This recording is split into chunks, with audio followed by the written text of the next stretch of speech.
Hello viewers, welcome back to my channel. আজকের ভিডিওতে দেখাবো ট্রেনের টিকিট হারিয়ে গেলে আপনারা কি করবেন এবং রেলওয়ে টিকিট কাউন্টার থেকে হারানো ট্রেন টিকিট কিভাবে রিপ্রিন্ট করতে পারবেন। তো ফ্রেন্ডস, আমরা যখন রেলওয়ে কাউন্টার থেকে টিকিট কাটি তখন টিকিট মাস্টার আমাদেরকে একটি রিসিভ কপি দেয়।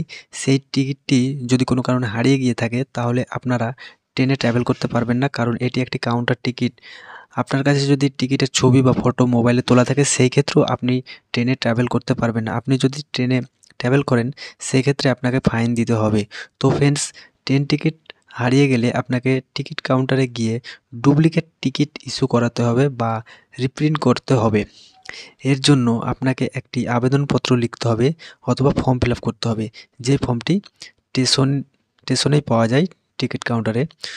প্রথমে আপনাকে পিএনআর নাম্বার মেনশন করতে হবে, এছাড়াও কোথা থেকে কোথায় যাবেন সেই স্টেশনের নাম কিন্তু আপনাদেরকে লিখতে হবে, ডেট দিতে হবে এবং কত তারিখে আপনি জার্নি করবে সমস্ত ইনফরমেশন আপনাকে দিতে হবে এবং আপনারা কয়জন ব্যক্তি ট্রাভেল করবেন সেটাও কিন্তু আপনাকে লিখতে হবে। এরপরে আপনাকে আবেদনকারীর একটা সিগনেচার মানে দিতে হবে, ঠিক আছে? এরপরে ফর্মটি জমা করে দিতে হবে। এরপরে আপনাকে একটি চার্জ দিতে হবে, অর্থাৎ চার্জ পে করতে হবে। স্লিপার ক্লাসের জন্য 50 টাকা এবং এসি ক্লাসের জন্য 100 টাকা পে করতে হবে। তারপরে টিকিট মাস্টার আপনাকে একটি টিকিট ইস্যু করে দেবে, অর্থাৎ রিপ্রিন্ট করে দেবে একটা টিকিট।